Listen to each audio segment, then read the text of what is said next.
Welcome back. If you just joined us, you're watching the news at 10 live on Channels Television Lagos. A reminder of our top stories. Federal government confirms a total of 36 cases of coronavirus in Nigeria, including 1 fatality and 1 patient in very critical condition. The federal government closes all land borders, suspends Federal Executive Council and Council of State meetings indefinitely to prevent further COVID-19 spread. Chief Justice of Nigeria Ibrahim Tanko Muhammad directs suspension of all court sittings effective Tuesday, March 24th for an initial period of 2 weeks. And the World Health Organization warns that coronavirus disease pandemic is accelerating with more than 300,000 cases now confirmed. Plus, business and sports news from Abuja, the FCT, and international news from our London studios. Our website, channelstv.com, has more information on our top stories and others. Subscribe and watch Channels Television's live stream on YouTube and other social media platforms using your mobile device browser, or download the Channels TV app for Android and iOS devices from their respective stores.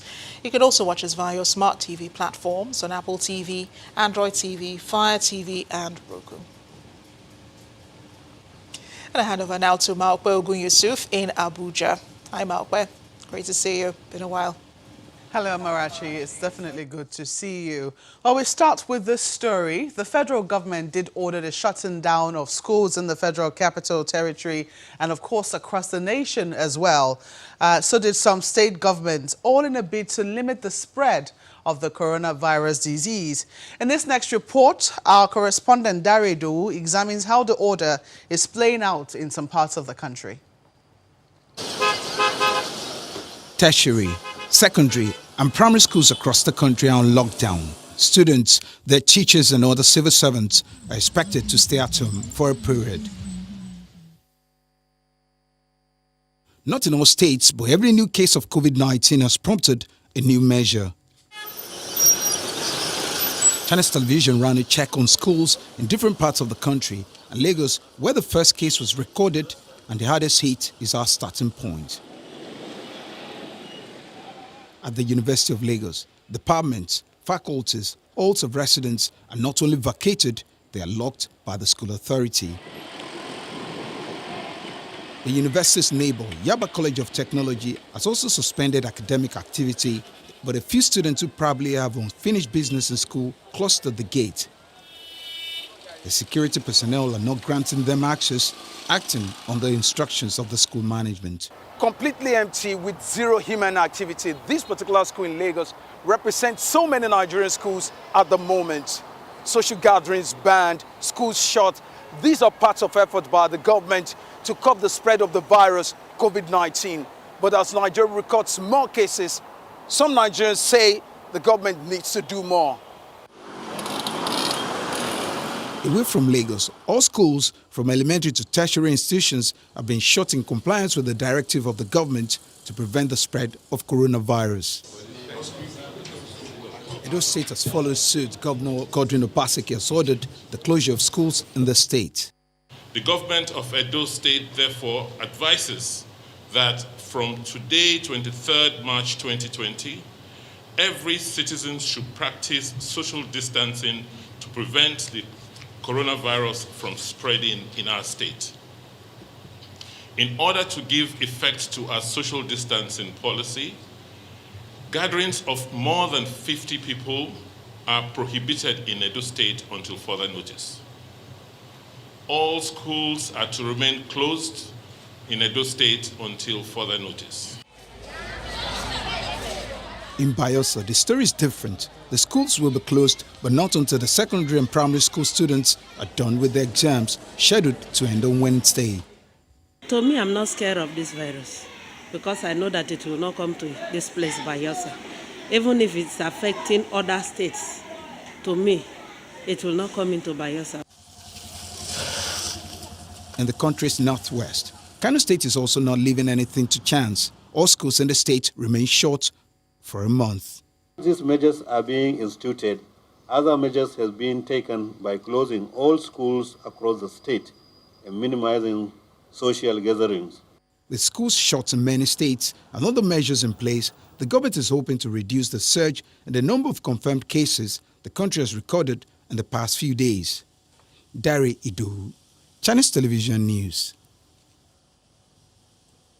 Well, let's staying with stories on the outbreak of COVID-19. We now get some more insights into some of the stories, and we're now being joined by Dr. Josephine Okechukwu, who's the head of public health in the Federal Capital Territory, to look at the management of the disease so far. Doctor, you're welcome to the News at 10. Thank you. Now, how would you rate the country's response so far to this disease? The country's response has been so good, because a lot of things have been put in place, a lot of things have been done by the Nigerian government, and it's quite impressive.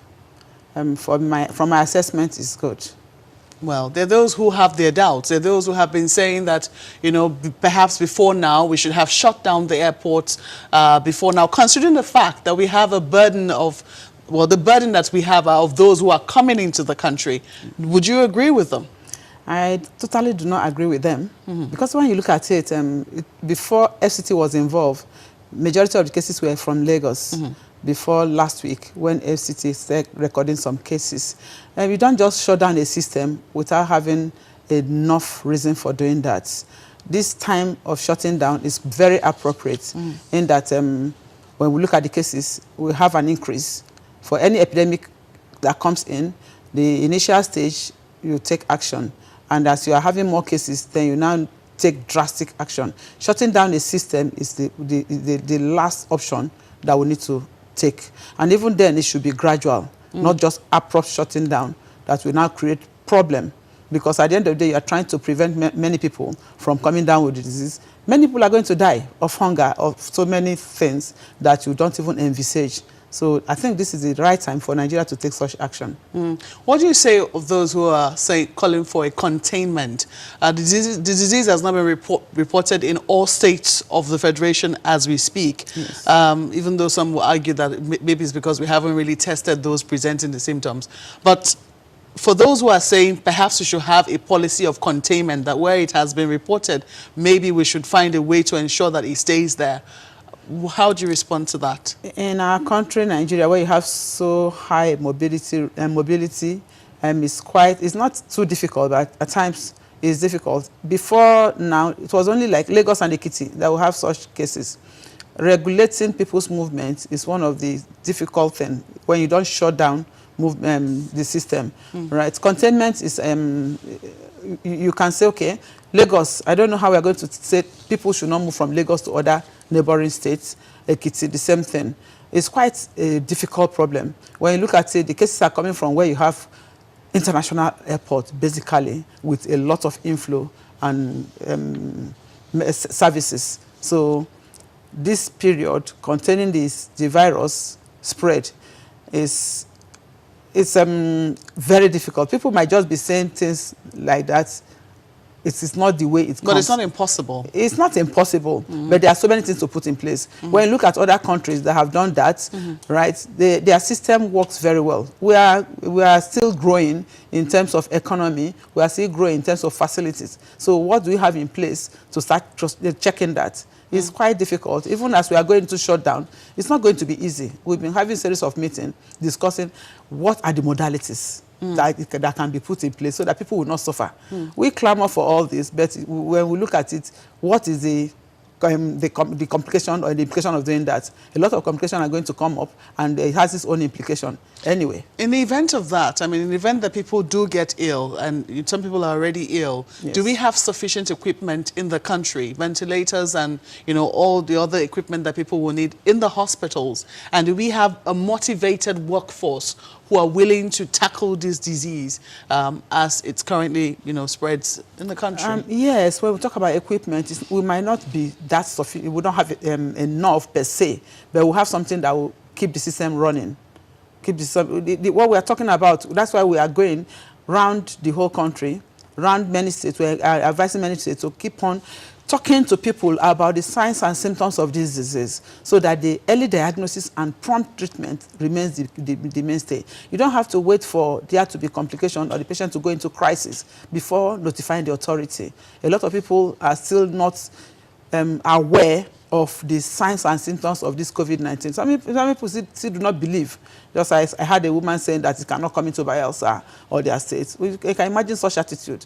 Our attitude have to change towards information. When we get information, let's share the correct information, and people should listen and do the needful. Oh, Dr. Josephine Okechukwu, thank you for coming on the News at 10 tonight. Well, she's the head of public health in the Federal Capital Territory. When the News at 10 returns, the Nigerian Stock Exchange suspends trading on the floor. Activities will now be conducted remotely. That's on Business News. Do join us again.